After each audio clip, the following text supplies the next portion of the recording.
Hello बच्चों, welcome back to class 11th accounts. आज हम लोग सब्सिडरी बुक 2 का लास्ट क्लास करने वाले हैं, जिसमें हम लोग जर्नल प्रॉपर के कुछ प्रैक्टिकल प्रॉब्लम्स को करेंगे। तो चलो let's begin the today's class. चलो बच्चों, तो हम लोग क्वेश्चन करते हैं। क्वेश्चन नंबर 13 जो कि टीएस गढ़वाल के बुक से है, क्लोजिंग एंट्री से रिलेटेड। लास्ट क्लास में हम लोग क्लोजिंग एंट्री देखा था। क्लोजिंग एंट्री क्या होता है? ट्रांसफर करने का फाइनल अकाउंट में हम लोग क्या करते हैं? Direct expenses, indirect expenses, income को क्या करते हैं? फाइनल अकाउंट में ट्रांसफर करते हैं। तो हमने कल सीखा था कि क्लोजिंग एंट्री क्या करते हैं, ट्रेडिंग अकाउंट में ट्रांसफर करते हैं, पीएल अकाउंट में ट्रांसफर करते हैं। तो उससे रिलेटेड क्वेश्चन है। तो फटाफट क्वेश्चन रीड करो। क्वेश्चन क्या बोल रहा है कि give the necessary entry in journal proper off Ram. तो हमें क्या बनाना है? राम का जर्नल प्रॉपर बनाना है। उसमें हमें नेसेसरी एंट्री पोस्ट करना है। वो भी कब पोस्ट करना है? As on 31 March 2021 to close their books, यानी बुक्स को क्लोज करने के लिए। तो ये क्लियर हो गया कि हमें जर्नल प्रॉपर में क्लोजिंग एंट्री पोस्ट करना है। किसके बुक में? राम के बुक में। ठीक है सर, करेंगे। तो फटाफट हम लोग क्या लिखेंगे? हम लोग लिखेंगे, ये क्या बना रहे हैं सर? हम लोग जर्नल एंट्री कर रहे हैं। जर्नल एंट्री कर रहे हैं। जर्नल एंट्रीज किसके बुक में? In the books of Ram. In the books of Ram. ठीक है, चलो अब हमें थोड़ा सा यहां पे ध्यान देने वाली बात है। क्या ध्यान देने वाली बात है? कि सबसे पहले हम आइडेंटिफाई करेंगे ट्रेडिंग अकाउंट में क्या सब ट्रांसफर होता है। ट्रेडिंग अकाउंट में क्या सब ट्रांसफर होता है, उसमें भी हमें ध्यान रखना है कि ट्रेडिंग अकाउंट के डेबिट साइड में क्या ट्रांसफर होता है। फिर हम लोग करेंगे ट्रेडिंग अकाउंट के क्रेडिट साइड में क्या ट्रांसफर होता है। तो सर ट्रेडिंग अकाउंट के डेबिट साइड में हम लोग ट्रांसफर करते हैं ओपनिंग स्टॉक, परचेज, उसके बाद opening stock, purchase, direct expenses. Direct expenses वो खर्चा जो मैन्युफैक्चरिंग से रिलेटेड होता है। ठीक है, तो हम डायरेक्ट एक्सपेंसेस को आइडेंटिफाई करेंगे, और अगर सेल्स रिटर्न होगा तो उसको भी हम ट्रेडिंग अकाउंट के डेबिट साइड में रखते हैं। ठीक है, तो opening stock, purchase, sales return और डायरेक्ट एक्सपेंसेस, इसको फटाफट पहले पहचानते हैं। इसको हम लोग क्या करेंगे? हम लोग ब्लू पेन से इसको टिक कर लेंगे। ठीक है, तो सबसे पहले सर फ्री होल्ड प्रीमिसेस, ये क्या होता है? इसको फटाफट लिखते हैं। चलो, एसेट होता है sir. Plant and machine asset होता है। सन्डी डेटर एसेट होता है। तो परचेज, हाँ सर परचेज मिल गया। तो सबसे पहले परचेज को ट्रेडिंग अकाउंट के डेबिट साइड में लिखना है। सेल्स को सर क्रेडिट साइड में लिखना है। डिस्काउंट डेबिट है, यानी ये इनडायरेक्ट एक्सपेंसेस है। ठीक है, सन्डी क्रेडिटर। तो फटाफट पहले हम ट्रेडिंग अकाउंट के डेबिट साइड को पहचानते। तो एक तो परचेज मिल गया, दूसरा कैरेज इनवार्ड। फटाफट बताओ बच्चों, कैरेज इनवार्ड क्या होता है? सर कैरेज इनवार्ड होता है जब हम गुड्स खरीद के अपने मैन्युफैक्चरिंग यूनिट में लाते हैं। जब हम गुड्स खरीदे और वहां से हम मैन्युफैक्चरिंग यूनिट में लाने का जो भाड़ा दिए, उसको बोलते हैं कैरेज इनवार्ड। ये डायरेक्ट एक्सपेंसेस होता है। तो डायरेक्ट एक्सपेंसेस होता है जिसको हम ट्रेडिंग अकाउंट के डेबिट साइड में दिखाएंगे। फिर आते हैं वेजेज। सर वेजेज भी डायरेक्ट एक्सपेंसेस होता है। उसके बाद और कौन सा है सर? Opening stock. तो ओपनिंग स्टॉक भी हम ट्रेडिंग अकाउंट के डेबिट साइड में। तो हमने 4 आइटम पहचान लिया। एक तो परचेज को पहचान लिया, दूसरा डायरेक्ट एक्सपेंसेस में देखे कैरेज इनवार्ड, वेजेज था, और ओपनिंग स्टॉक है। तो इतने को हमको क्या करना है सर? ट्रेडिंग अकाउंट के डेबिट साइड में दिखाना है। तो एंट्री क्या करेंगे? पहली एंट्री करने वाले हैं हम लोग। पहला एंट्री होगा ट्रेडिंग के डेबिट साइड में। तो हम लोग क्या करेंगे? ट्रेडिंग अकाउंट को डेबिट करेंगे। ट्रेडिंग अकाउंट को डेबिट करेंगे। और ओपनिंग स्टॉक कितना है सर? ओपनिंग स्टॉक है 22,075। फिर सर परचेज को क्रेडिट करेंगे टू परचेज अकाउंट, कितना? 37,500। फिर सर डायरेक्ट एक्सपेंसेस। तो डायरेक्ट एक्सपेंसेस में एक तो कैरेज इनवार्ड आ गया, टू कैरेज इनवार्ड। सर ये डायरेक्ट एक्सपेंसेस क्यों है? ये तो समझ गए, क्योंकि ये हम परचेज करके गुड्स को अपने बिजनेस में मैन्युफैक्चरिंग यूनिट में लाते हैं। तो ये मैन्युफैक्चरिंग से रिलेटेड खर्चा होगा। ठीक है, इसको कैरेज इनवार्ड बोलते हैं। कैरेज आउटवार्ड क्या होता है? कि जब हम गुड्स अपने कस्टमर को बेचते हैं, तो कस्टमर को पहुंचाने के लिए, यानी अपने बिजनेस से कस्टमर तक पहुंचाने के लिए जो खर्चा होता है, कैरेज आउटवार्ड होता है। वो इनडायरेक्ट एक्सपेंसेस होता है। ये सब डिटेल में हम लोग फाइनल अकाउंट में पढ़ रहे हैं। अभी आप लोग इस क्वेश्चन को किसी तरह से मैनेज कर लो। ठीक है, मैं उम्मीद करता हूं कि आप लोग को थोड़ा बहुत समझ में आ जाएगा। फाइनल अकाउंट में इसको हम लोग अच्छे से पढ़ेंगे, ठीक है। तो कैरेज इनवार्ड कितना होगा सर 375, ठीक है। उसके बाद सर वेजेज है, मजदूरी, ये तो क्लियर है सर, ये डायरेक्ट एक्सपेंसेस है। वेजेज अकाउंट कितना हो जाएगा सर, वेजेज है 5000, तो 5000, ठीक है। चलो अब टोटल कर लो सर, ओपनिंग टोटल कितना होगा 20,075, 22,000 प्लस 37,500 प्लस 375 प्लस 5000, तो सर कुल मिला के हो गया 64,950। 64,950 हम ट्रेडिंग अकाउंट के डेबिट साइड में लिखेंगे, ठीक है। सर दूसरा एंट्री क्या होगा, दूसरा एंट्री हम लोग क्या करेंगे, अब दूसरा एंट्री करेंगे ट्रेडिंग अकाउंट के सीआर साइड में ट्रांसफर करने का। अब वहां पे क्या क्या ट्रांसफर करते हैं सर, सेल्स को ट्रांसफर करते हैं, क्लोजिंग स्टॉक और परचेज रिटर्न। तो परचेज रिटर्न तो कहीं दिखा नहीं, एक सेल्स हम लोग को दिखा, तो सेल्स को टिक मार्क कर लो। एक तो सेल्स दिखा 95,000 का, और एक था सर क्लोजिंग स्टॉक, सेल्स और क्लोजिंग स्टॉक, इसके अलावा तो कुछ भी नहीं है जो ट्रेडिंग के सीआर साइड में जाएगा। जी हाँ सर, तो इस दोनों को लिखो, तो क्या होगा, एक तो सेल्स अकाउंट हो जाएगा, sales account debit, closing stock को क्या करते हैं, डेबिट करते हैं, और किसको क्रेडिट करते हैं सर, ट्रेडिंग अकाउंट को, टू ट्रेडिंग अकाउंट। तो सेल्स कितना है, सेल्स है 95,000, क्लोजिंग स्टॉक कितना सर, क्लोजिंग स्टॉक 10,000, तो ट्रेडिंग अकाउंट में कितना जाएगा सर 1,05,000। चलो इसके बाद सर, इसके बाद आप निकालो ग्रॉस प्रॉफिट हो रहा है, ग्रॉस प्रॉफिट लॉस हो रहा है। अगर क्रेडिट साइड ज्यादा है डेबिट साइड से तो प्रॉफिट होगा, नहीं तो लॉस होगा। तो फटाफट यहां पे देख लो कि आपका डेबिट साइड में कितना है और क्रेडिट साइड में कितना है। सर क्रेडिट साइड में हम लोग 1,05,000 रिकॉर्ड किए, और सर डेबिट साइड में 64,950। तो हमारा क्या होगा, यानी डेबिट साइड कम हो गया। तो ये जो डेबिट साइड कितना से कम हो रहा है सर, 1,05,000 माइनस 64,950 कितना हो रहा है 40,050। ये क्या कहलाएगा सर, ये कहलाएगा ग्रॉस प्रॉफिट, ये कहलाएगा ग्रॉस प्रॉफिट। तो ग्रॉस प्रॉफिट बुक करने का एंट्री करो फटाफट। क्या करेंगे सर एंट्री, अब ग्रॉस प्रॉफिट को बुक करने का एंट्री हम लोग क्या करेंगे, सोचो सर। ये ट्रेडिंग अकाउंट के क्रेडिट साइड ज्यादा होने की वजह से हुआ है, तो क्रेडिट साइड को हम डेबिट करेंगे, यानी ट्रेडिंग अकाउंट को क्या करेंगे, डेबिट करेंगे। ट्रेडिंग अकाउंट डेबिट हो जाएगा, ट्रेडिंग अकाउंट डेबिट हो जाएगा, और क्या हो जाएगा टू पीएल अकाउंट, क्योंकि ये प्रॉफिट को कहां ट्रांसफर करेंगे सर, पीएल अकाउंट में ट्रांसफर करेंगे। कितना से 40,050 से, यानी ये ग्रॉस प्रॉफिट हमने क्या किया 40,050, यानी ग्रॉस प्रॉफिट को हमने क्या किया पीएल में ट्रांसफर कर दिया 40,050। ठीक है सर। अब हम लोग क्या करेंगे, अब हम लोग पीएल अकाउंट के डेबिट साइड में सारे के सारे इनडायरेक्ट एक्सपेंसेस को ट्रांसफर करेंगे।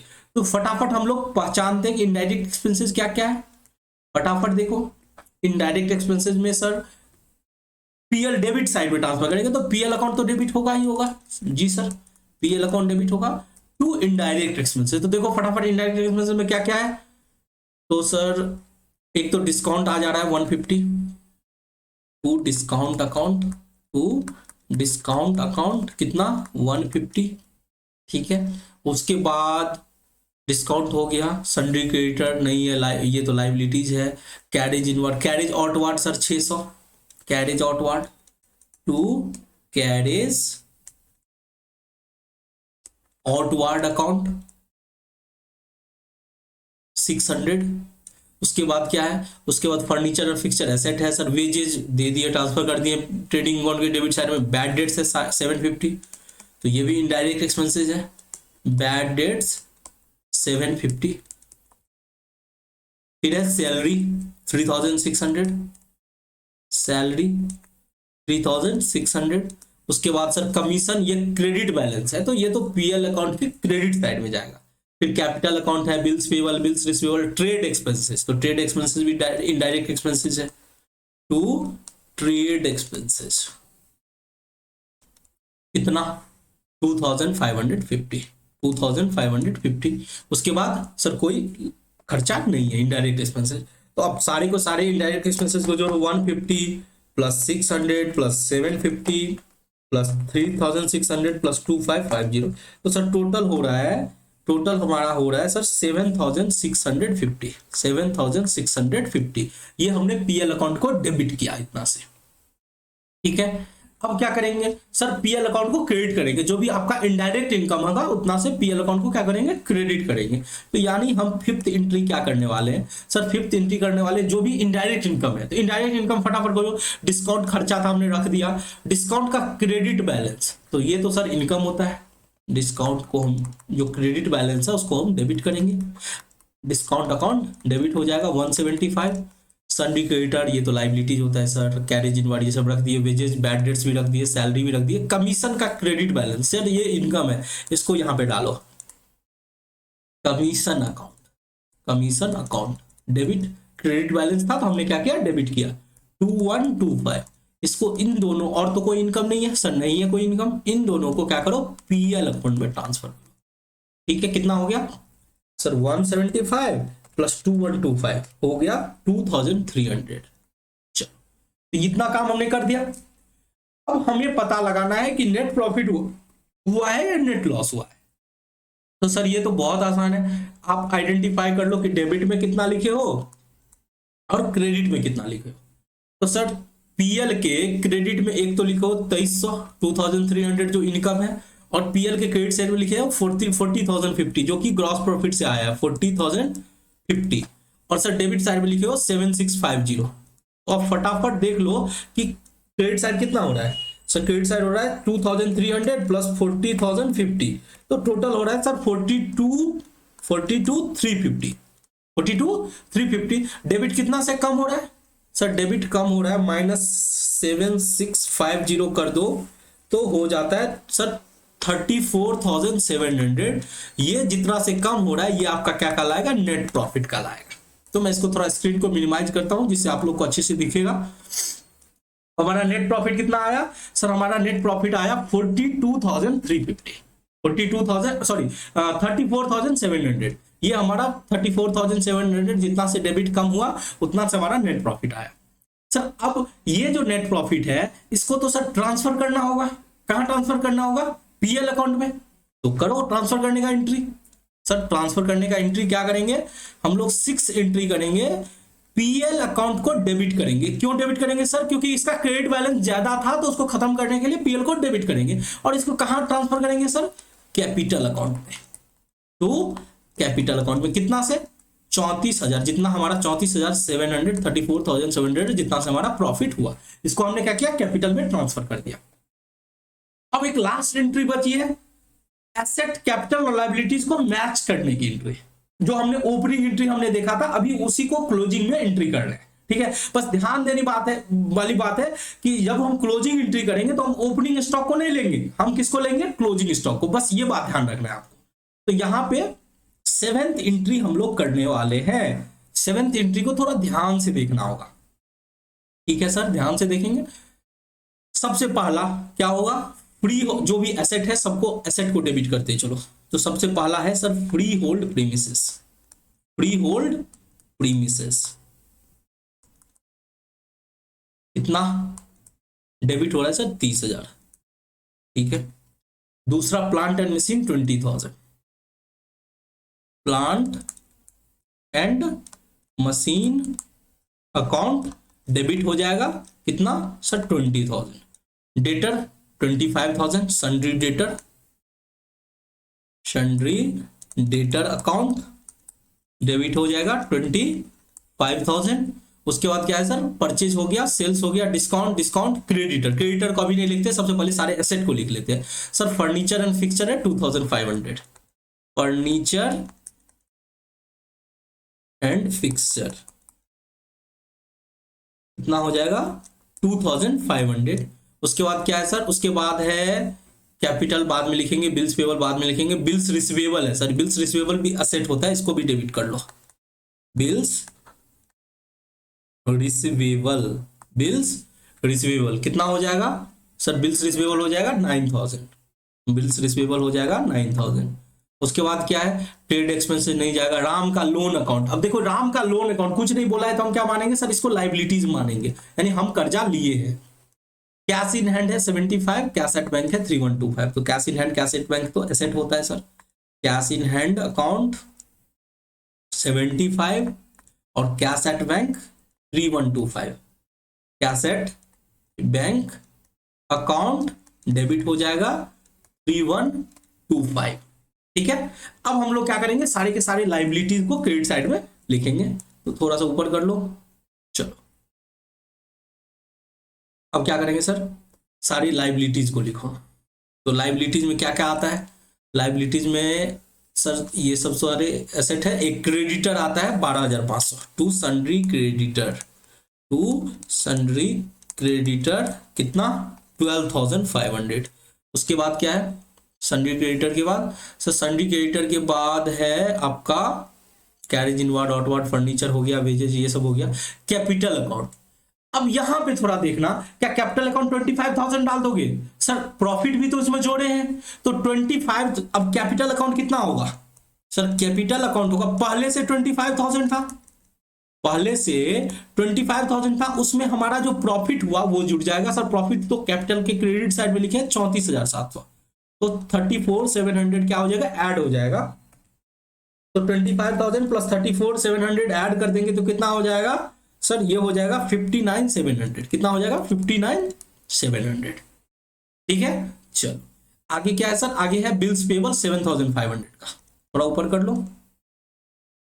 To bills payable, to bills payable account कितना हो जाएगा 7,500।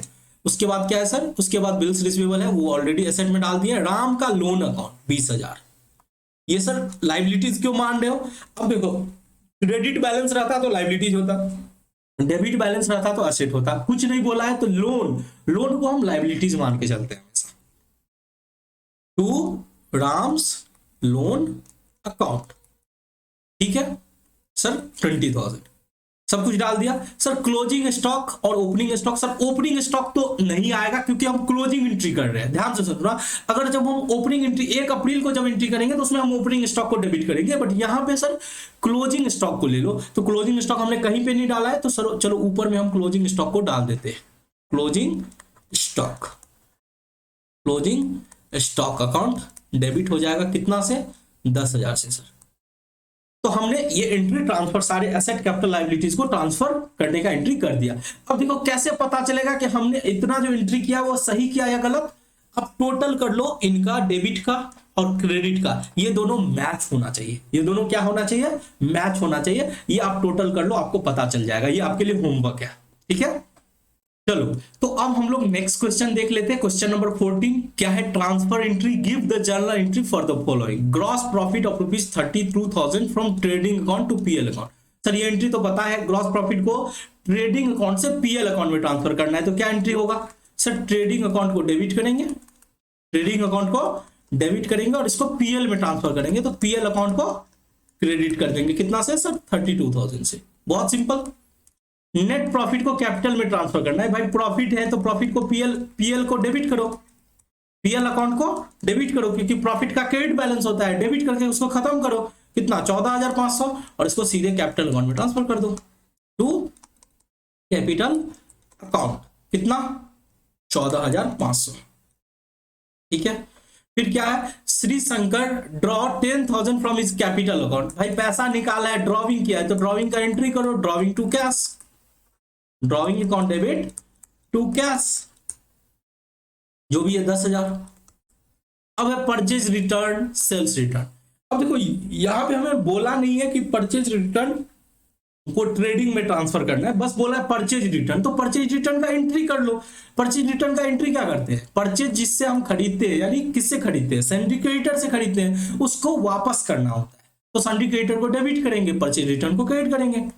एंट्री क्या हो जाएगा, सन्ड्री क्रेडिटर को डेबिट करेंगे, सन्ड्री क्रेडिटर अकाउंट, यानी नॉर्मल परचेज रिटर्न का एंट्री कर रहे हैं to purchase return account, purchase return account कितना 7,000। अब देखो यहां पे अगर हमको ये बोलता है कि इस परचेज रिटर्न को ट्रेडिंग में ट्रांसफर करना है, तो फिर हम अलग एंट्री करते हैं। परचेज रिटर्न को क्या करते हैं, हम परचेज रिटर्न को डेबिट करते हैं और ट्रेडिंग अकाउंट में उसको भेज देते हैं, बट वो तो नहीं बोला है। सेल्स उसी तरह से सेल्स रिटर्न 6000, तो सेल्स रिटर्न का क्या एंट्री करेंगे? अब देखो सेल्स रिटर्न का जो नॉर्मल एंट्री होता है वो करने वाले हैं, तो सेल्स रिटर्न को क्या करेंगे? डेबिट करेंगे। Sales return account debit to किससे रहता है सर? डेटर से रहता है, तो डेटर को क्रेडिट करो टू डेटर अकाउंट। तो इस तरह से इस क्वेश्चन को हम लोग को कर लेना है, ठीक है। चलो नेक्स्ट क्वेश्चन क्या है? Question number 15। क्वेश्चन नंबर 15 क्या है? एडजस्टमेंट एंट्री पास करना है, pass the necessary adjustment entry the journal. अब इंटरेस्ट अक्रूड का, अब देखो ये सब हमने जर्नल में सीख लिया था कि जर्नल में इंटरेस्ट अक्रूड का क्या एंट्री होता है। सर इंटरेस्ट अक्रूड का होगा कि इंटरेस्ट अक्रू हुआ है, ध्यान से सुनना, मेरा इंटरेस्ट क्या हुआ है, ये इंटरेस्ट को हम मान के चलते हैं कि ये खर्चा है, ये खर्चा अक्रू हुआ है, तो इंटरेस्ट एक्सपेंसेस है ये, ठीक है। तो खर्चा को डेबिट करते हैं, इंटरेस्ट एक्सपेंसेस को डेबिट करेंगे, इंटरेस्ट एक्सपेंसेस अकाउंट डेबिट हो जाएगा to accrued interest account, to accrued interest account, ठीक है। उसी तरह से वेजेज आउटस्टैंडिंग है, तो क्या एंट्री होगा? Sir wages account debit to outstanding wages, wages account debit to outstanding wages. Insurance prepaid है यानी एडवांस में पे कर दिए, तो सर एसेट होता है, प्रीपेड इंश्योरेंस हमारा एसेट होता है, उसको डेबिट करते हैं, प्रीपेड इंश्योरेंस अकाउंट क्या हो जाएगा? डेबिट हो जाएगा to insurance account, to insurance account. उसी तरह से commission due to manager 6% of net profit after charging such commission. अब देखो ये चीज आप फाइनल अकाउंट में सीखोगे, कमीशन क्या बोल रहा है कि कमीशन ड्यू है, तो एंट्री तो हम लोग समझ जाते हैं, एंट्री क्या होगा? कमीशन खर्चा है तो खर्चा को डेबिट करेंगे, कमीशन अकाउंट क्या हो जाएगा? डेबिट हो जाएगा। और ये पेंडिंग है मतलब ड्यू है, तो आउटस्टैंडिंग कमीशन को क्रेडिट करेंगे, आउटस्टैंडिंग कमीशन अकाउंट को क्रेडिट करेंगे। अब ये अमाउंट सर कैसे निकाले? 6% of net profit after charging बोला है और हमको जो ये प्रॉफिट दिया है बिफोर चार्जिंग। अब उसके इसमें एक फॉर्मूला होता है जो हम लोग फाइनल अकाउंट में चल के सीखेंगे, अभी बस आप देख लो। फॉर्मूला क्या होता है कि नेट प्रॉफिट बिफोर कमीशन यानी 1,06,000 इंटू रेट बटा 100 प्लस रेट। तो रेट कितना है सर? 6, 100 प्लस रेट यानी 100 प्लस 6, तो इसको कैलकुलेट कर लो। 1,06,000 इंटू 6 बट्टा 106 कितना हो जाएगा सर? 6,000 हो जाएगा। तो ये 6,000 से एंट्री कर दो, कैलकुलेशन आप फाइनल अकाउंट में इसको अच्छे से सीखोगे। नेक्स्ट क्या है सर? बोल रहा है interest due on loan but not paid. Interest due है बट पे नहीं हुआ है, तो क्या होगा सर? इंटरेस्ट का खर्चा है, इंटरेस्ट अकाउंट डेबिट कर दो, इंटरेस्ट डेबिट कर दो, इंटरेस्ट अकाउंट डेबिट कर दो, और लोन बढ़ जाएगा, इससे लोन का अमाउंट क्या हो जाएगा? बढ़ जाएगा, तो लोन अकाउंट को क्रेडिट कर दो। कितना से सर? 1.5 लाख का 9% 9 मंथ, तो 1,50,000 का 9% साल भर का है, 9 महीना का कैलकुलेट कर लो, इंटू 9/12 कितना हो जाएगा sir? 1,50,000 into 9 divide by 100 into 9 equal to 12 कितना हो जाएगा सर? 10,125 हो जाएगा। तो ये होमवर्क दे रहा हूं, आप लोग खुद से करना, इसको प्रैक्टिस करना, ठीक है। मैं वैसे बता दिया, फिर भी आप लोग खुद से इसको प्रैक्टिस करना, ठीक है। फिर मिलते हैं नेक्स्ट चैप्टर में। हम लोग का जो सब्सिडरी बुक पार्ट 2 है वो पूरी कंप्लीट हो गया। कोई क्वेरी हो तो जरूर आप लोग पूछ लेना, ठीक है। अगर वीडियो अच्छा लगा तो लाइक कर देना, ठीक है। चलो मिलते हैं नेक्स्ट क्लास में, तब तक के लिए जय हिंद।